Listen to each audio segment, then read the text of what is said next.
Welcome back to The Big Hit. And while Adam and Christina are taking a break, I'm joined by a new noise. And let's introduce Mr. Tyler Graham. How you guys doing? Good to be back. Nice little break. Best time of the year. It's March, baby. Spring training, March Madness. Can't get any better than this. Okie dokie. And he's also joined by Matt Aaron. It's good to be back. Looking forward to another good semester here. All right. And we're actually like halfway through now. But Just about. Spring break just around the corner. All right. Take it or leave it. We're going to take something or we're going to leave something. And we're going to start off with Randy Moss going to the Patriots. Yep.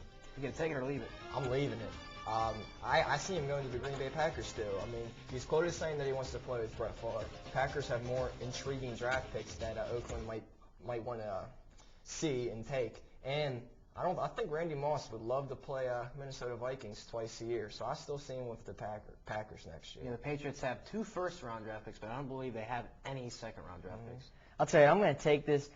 I don't like it personally as a Steelers fan because I don't want Randy Moss anywhere near us in the division. But I'll tell you what, both will benefit from it, especially Tom Brady. Nice big receiver to throw downfield to. He lost Deion Branch last year. It kind of showed a little bit, but I say take it.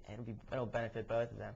I'm going to leave it because I don't think Al Davis I think he's stubborn. I don't think he wants to give up on Randy Moss, even though he's not going to do anything while he's in Oakland. Al Davis is just stubborn like that. Also, the aspect of only having first-round picks, I'm thinking Oakland might want a first and a second or something.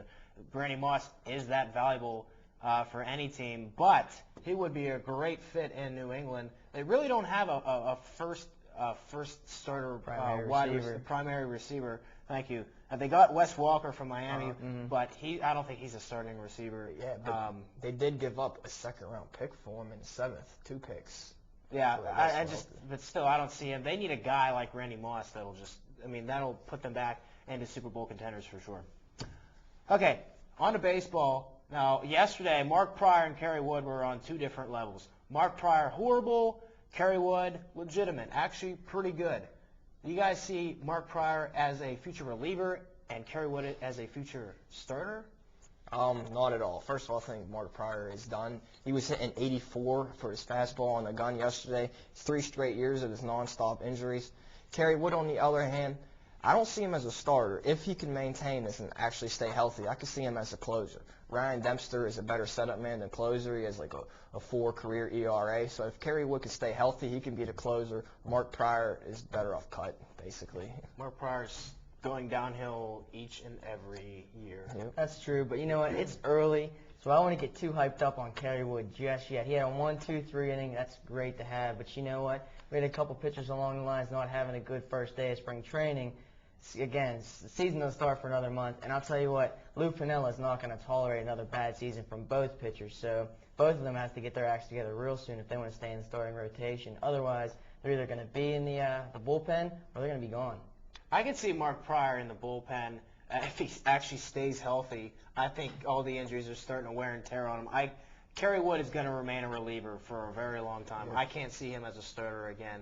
But like you said, it's early. Give it some time. Maybe Mark Prior can make something of himself, although I don't believe it. I think they're both still relatively young, too. They are young, but it's just been year after year. Yeah. When are they going to play a full season? It's never know.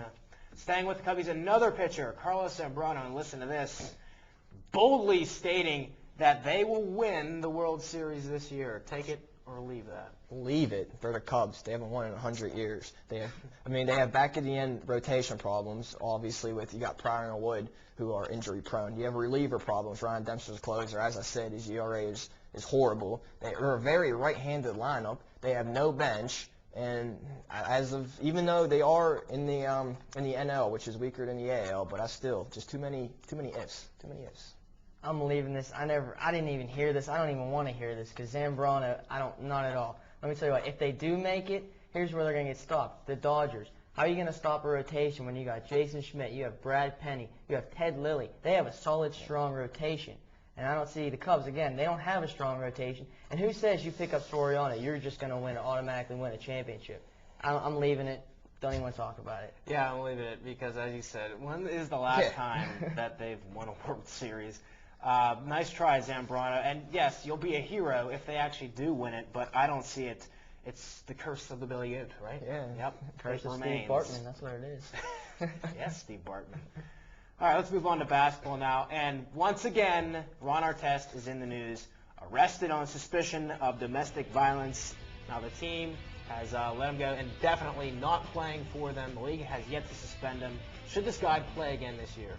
Absolutely not. We live in a society that's guilty till proven innocent. I mean, he's beat up fans. Now he allegedly is beating up this woman. I mean, try playing basketball instead of beating people up, Ron. Seriously. And each time he comes back, oh, I'm good. I'm Yeah, good. I see him on the Best Damn Sports Show saying, I'm clean. I'm Yeah. good. No more violence. Yeah, get out of here. Yeah. Work on your rap career. Do something. Just get off the court. Sell your 200 albums. I'll tell you what, here's what all I have to say about this is, unless you can play basketball from jail, not going to happen. You can play basketball. Jail ball stuff. Well, NBA ball. All right. That's all I got to say about that. I don't think he should play anymore. I'm sick of this man, really. Like I said, each time he comes out, he says he's okay. No repeat from 2004. I'm not going to do anything anymore. I'm just going to play basketball and make rap albums. But it hasn't worked out, has it? Don't let him play again. All right, how about Scottie Pippen and Phil Jackson in Los Angeles? You guys going to take that or leave that? Lakers have some injury problems. I'll take it. You know, he'll come in, play 10 to 15 minutes, make some shots. As long as Pippen shuts up about Michael Jordan and saying that he was a better overall player. You were not, Pippen. Just shut up, make some threes, and that'll be the end of it. I'm going to have to take it just for personal reasons. It's Phil Jackson. Him and Pippen have a great relationship. Obviously, they have some serious injury problems with Odin getting out and Walton also, but I think Phil Jackson can find a dozen people to fill that roster spot a lot better than Pippen, but again, it's a personal thing, and I think he's just going to take them just as friends, bring them in, a little bit of experience, help the young guys out. Yeah, I'll take him too. I mean, Phil Jackson's going to give him a chance with what they've gone through over the years, and like you said, with Walton and Odom's injuries, they are depleted right now. And Pippen, I mean, granted, it's not the best option, but it just might work. Give him a chance. I'm actually going to take this. He knows the triangle, so it'll work. He knows the triangle for Triangle Jackson. offense. All right, we'll see. All right, special birthday wishes go out to Shaq Daddy O'Neal, 35 years old and still trucking whenever he actually gets up off his feet. He's not injured. Guys, take it or leave it. No more titles for Shaq.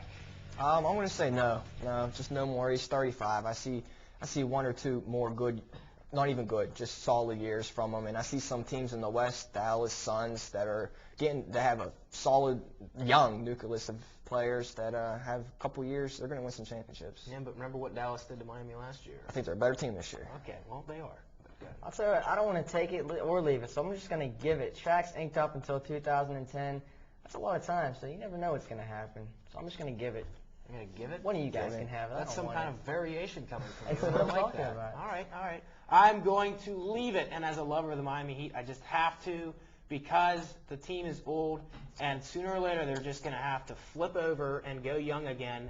And I see last year as the peak. I don't see another title run for them. And Shaq, he will be a Miami Heat when he will be with the Heat when he retires, I think. So no more.